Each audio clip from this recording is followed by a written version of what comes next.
La rencontre d'Alan William Ecker, chapitre 6.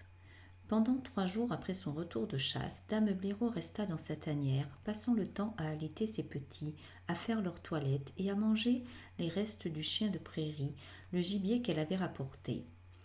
Comme tous les blaireaux, c'était une maniaque de la propreté et la tanière était entretenue minutieusement.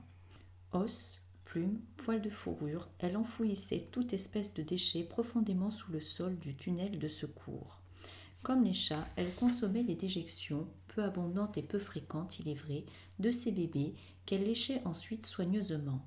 Cette tâche peu agréable ne lui coûtait pas, elle semblait même en tirer un profit nutritif.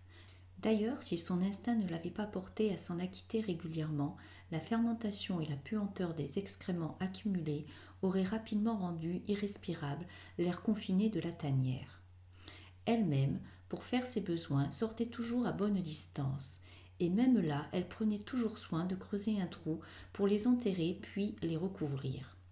Cette simple précaution, ne pas laisser de traces qui attireraient les prédateurs, elle n'y faisait exception qu'au moment de ses chaleurs, car alors ses déjections, mêlées de muscles, lui permettaient d'attirer un partenaire. Un blaireau mâle serait ainsi capable de détecter et de retrouver sa piste à une dizaine de kilomètres de distance. Pour sa 4e nuit consécutive dans la tanière auprès de ses petits, les restes du chien de prairie dévoré depuis longtemps, elle commençait à ressentir les premiers tiraillements de la faim.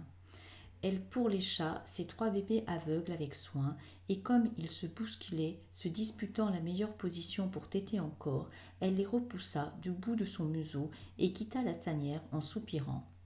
Comme toujours, elle fit une pause avant de sortir, émergeant de son tunnel lentement, prudemment, humant l'air alentour. Il soufflait du nord-est une bonne brise qui n'apportait ni odeur ni bruit inquiétant. Alors elle se hissa au dehors. Debout, sur ses pattes de derrière, elle fit un tour d'horizon, attentive surtout à d'éventuels dangers qui auraient pu se trouver sous le vent et lui auraient donc échappé. Mais dans cette direction aussi, tout semblait calme, et sans plus attendre, elle se remit à 4 pattes et partit vers le sud-ouest de son trottinement chaloupé. Elle n'avait guère fait plus de 30 mètres lorsqu'elle s'arrêta net, pointa son nez en l'air et se mit à renifler. Immédiatement, elle reconnut cette odeur bizarre et séduisante qu'elle avait détectée l'autre jour au retour de la chasse. Sans hésiter, elle obliqua et remonta dans le vent en direction de son terrier, car c'est là que se trouvait la source de cet effluve inédit. À 20 mètres environ de chez elle, l'odeur devint si puissante qu'elle s'arrêta. Droit devant elle, malgré le camouflage, elle vit que quelque chose avait été enterré, quelque chose qui sentait terriblement bon.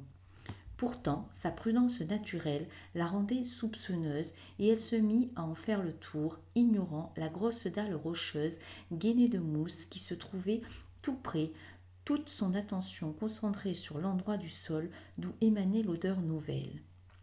Elle décrivait des cercles de plus en plus rapprochés, sa méfiance s'atténuant, mais pas au point de disparaître. Elle s'arrêta enfin. L'odeur était si alléchante qu'elle en gémissait d'excitation. Elle tendit la patte droite précautionneusement et gratta la surface du sol, ramenant des touffes d'herbes sèches. Elle risqua sa patte à nouveau, enfonçant cette fois ses griffes un peu plus en avant dans la terre meuble et saisit un objet mince et mou, d'une douzaine de centimètres enduit de terre. Elle le huma, le lécha prudemment, puis le happa et l'avala tout rond. Le parfum de l'huile, lourd et entêtant, l'excitait prodigieusement. C'était du poisson, mais d'une espèce qu'elle n'avait jamais goûtée auparavant. Sa méfiance quelque peu émoussée par cette découverte savoureuse, elle tendit de nouveau la patte. Ses longues griffes s'enfoncèrent. À travers la terre molle, elle devina d'autres poissons, mais en même temps elle sentit que le sol cédait imperceptiblement sous le poids léger de sa patte. Instantanément, instinctivement, elle se jeta en arrière. Ses réflexes étaient incroyablement vifs et pourtant, cette fois, pas tout à fait assez rapides. Dans la même fraction de seconde, les mâchoires d'acier jaillirent du sol et happèrent les 2 doigts extérieurs de sa patte droite. L'os de son dernier doigt se brisa sous le choc, mais l'autre tint bon. Les mâchoires du piège avaient immobilisé ses deux doigts fermement, presque au niveau de la patte, causant à la bête une douleur atroce. Grondant, rageant, hurlant, elle eut beau tirer, tordre et se débattre, les mâchoires d'acier ne voulaient pas céder. Elle s'attaqua au piège à coups de dents, à la chaîne qui y était fixée, au fil de fer rigide qui liait la chaîne à la dalle moussue, à la dalle même, mais rien n'y fit. Elle ressentit alors une souffrance et une angoisse inimaginables. Opiniâtrement, elle reprenait sa bataille contre le piège jusqu'à s'effondrer d'épuisement, hors d'haleine, la respiration sifflante. Tout en reprenant son souffle, elle léchait alors sa patte prisonnière, essayant en vain d'atténuer la douleur lancinante qui déchirait ses doigts affreusement enflés. Ils faisaient maintenant le double de leur taille normale, et il était de plus en plus improbable qu'elle pût réussir à les tirer de l'étau qui les retenait. Pendant toute cette nuit-là, et le jour et l'autre nuit qui suivirent, elle alterna ainsi les périodes de lutte et de repos. À l'aube du second matin, elle n'avait réussi qu'à traîner la dalle rocheuse sur une quinzaine de mètres en direction de l'entrée de son terrier. Ce fut alors pour elle le début d'une angoisse encore plus terrible, car maintenant elle entendait faiblement les piaulements de ses petits affamés au fond du tunnel. Tous les nourrissons ont absolument besoin de tétées régulières et fréquentes, et les bébés blaireaux ne font pas exception. S'ils sont privés pendant trop longtemps du lait de leur mère, ils s'affaiblissent rapidement. Au bout d'un jour et de 2 nuits de jeûne, les siens souffraient cruellement, et de même que leurs cris lui parvenaient, de même ils entendaient les gémissements et les grognements de leur mère, qui continuait à lutter pour se libérer. Et reconnaissant sa voix, ils s'égosillaient d'autant plus fort et s'agitaient, aveugles et impuissants au fond de la tanière, incapables de comprendre pourquoi elle n'arrivait pas, incapables encore d'aller la rejoindre. Toute cette journée-là, elle se débattit dans le piège, les cris de ses petits lui inspirant le courage du désespoir. Peu à peu, douloureusement, elle réussit encore à traîner la dalle en direction du terrier, de sorte que, à la tombée de la nuit, elle n'en était plus qu'à 3 ou 4 mètres. Mais elle ne pourrait aller plus loin, car la roche maintenant coincée dans les hautes herbes ne bougerait plus. Et bien que, à bout de force, elle continua à lutter pendant toute la 3e nuit de ce calvaire, elle ne put avancer d'un pouce. À plus de 30 kilomètres de là, dans un saloon de Winnipeg, assis à une table de poker, George Burton tentait de faire fructifier la somme qu'il avait reçue contre la peau du père des petits blaireaux. Mais jusque-là, au lieu de gagner de l'argent, il avait beaucoup de mal à n'en point perdre. Et si la pensée du piège où la mère des petits était en train d'épuiser ses forces lui traversait parfois l'esprit, il n'en laissait assurément rien paraître. Comme à son habitude, il irait relever ses pièges lorsque l'envie l'en prendrait. Au lever du soleil, le 3e matin de sa captivité, la mère blaireau constata que les cris de ses petits étaient moins fréquents et considérablement plus faibles qu'auparavant. Au milieu de l'après-midi, elle ne les percevait plus qu'au bout de longs intervalles, et à la tombée de la nuit, il n'y eut plus que le silence. Pendant cette 4e nuit, dans les mâchoires du piège, elle se débattit à peine. Les forces lui manquaient et la soif avait fait gonfler sa langue. Au matin, peu après l'aube, elle entendit encore un de ses petits pousser un bref cri affaibli. Cela déclencha en elle un dernier grand sursaut d'énergie. Elle était à ce moment-là couchée derrière la dalle rocheuse qui la séparait de son terrier. Elle bondit alors par-dessus le rocher et se jeta vers l'ouverture en y mettant ses dernières forces. Déroulée en 1 seconde, la chaîne se tendit à rompre et la stoppa net. Ce choc terrible la projeta sur le dos avec une violence qui vida ses poumons et lui coupa le souffle. Et l'os de son 2e doigt se brisa net. Seul un peu de tissu musculaire, quelques tendons et de la peau meurtrie et distendue la retenaient encore prisonnière. En se redressant, elle sentit aussitôt que le piège battait au bout de sa patte et se mit à lécher ses doigts brisés mais toujours prisonniers. Alors elle commença à ronger sa propre chair, l'arrachant à petits coups de dents, ses efforts ponctués de grognements et de gémissements. Cela lui prit du temps, et le soleil était à son zénith lorsque le dernier tendon blanc céda enfin. Elle était libre. Ignorant la douleur qui continuait à irradier sa patte, elle se hâta vers le terrier et s'engouffra dans le tunnel en clapissant pour s'annoncer. Mais ses petits ne répondaient pas. Ils étaient étendus sur le sol de la tanière lorsqu'elle y entra. Le premier qu'elle flaira était froid et déjà rigide. Le deuxième, un petit mâle, était souple, encore chaud, et réagit un peu quand elle le poussa du bout de son museau. Le troisième était mort. Elle reporta toute son attention sur le petit mâle et le pourlécha en jacassant à mi-voix. Puis elle s'allongea sur le flanc, lui présentant ses mamelles enflées et douloureuses. Mais il était si faible qu'il n'arrivait pas à soulever sa tête plus d'1 ou 2 secondes à la fois.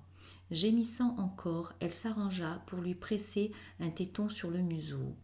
Il fit 1 ou 2 tentatives pour téter, mais il n'arrivait pas à serrer le téton assez fort, n'avait même pas la force de téter. À la nuit tombée, lui aussi était mort. Allongée près des petits corps, elle continua quelque temps à les flairer, à les humer, à les solliciter de son museau, mais au bout d'1 heure, elle abandonna et se leva. Se dirigeant vers le tunnel de secours, elle en attaqua le plafond de sa patte valide jusqu'à ce qu'il s'écroule, fermant ainsi cette sortie. Puis, s'engageant à reculons dans l'entrée principale, elle bloqua l'accès à la tanière de la même façon. C'était de sa part une opération instinctive mécanique. Il lui était fréquemment arrivé de faire la même chose en abandonnant une tanière temporaire. À l'occasion, en hiver, elle condamnait ainsi 1 des 2 entrées pour profiter de la chaleur supplémentaire assurée par l'élimination des courants d'air. En quittant la tanière, elle se dirigea plein sud avec l'intention évidente de partir loin de ce lieu de malheur. Mais la douleur lancinante qui la faisait boiter ne faisait qu'augmenter avec la distance, et il lui fut bientôt quasi impossible de poser sa patte mutilée par terre, de sorte qu'au bout d'1 demi-douzaine de kilomètres, elle commença à chercher un endroit où se mettre à l'abri. Il était hors de question qu'elle tente de creuser un terrier temporaire. La seule solution consistait à chercher l'une de ses anciennes tanières pour s'y terrer en attendant que ses forces reviennent et que sa blessure guérisse. Elle leva la tête au-dessus des herbes et jeta un regard circulaire. Il y avait, pas trop loin devant, un affleurement de rochers qui lui était familier, sur laquelle, à l'époque où elle habitait là, il lui était arrivé de faire la sieste au soleil.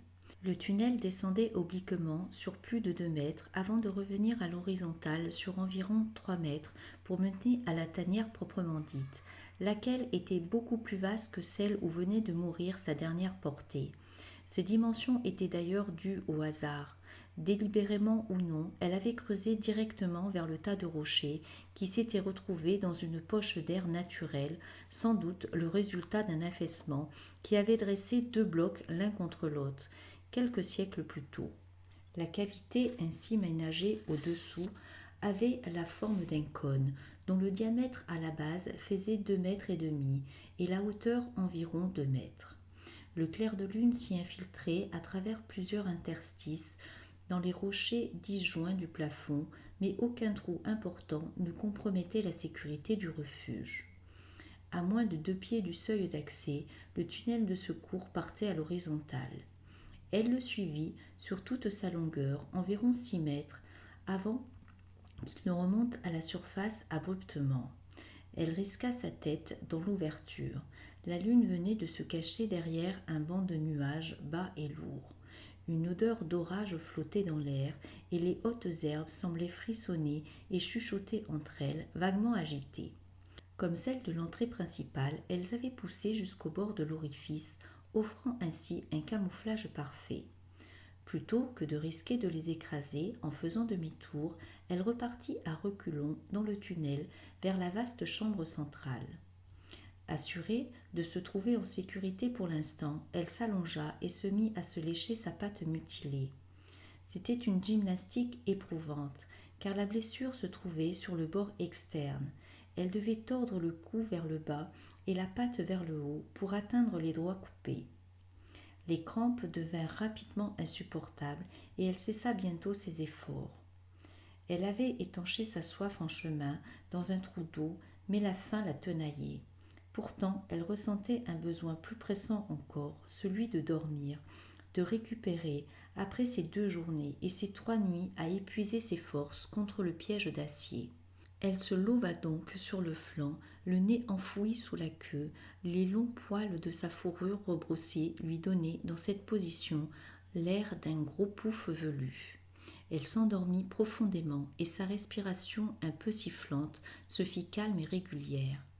Il semblait incroyable qu'en si peu de temps elle avait perdu son compagnon, ses petits, sa tanière et même une partie de sa patte avant droite.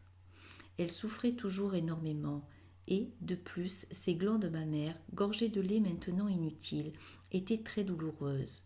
Mais elle survivrait, car au milieu de la nature sauvage, l'instinct de survie est d'une force prodigieuse.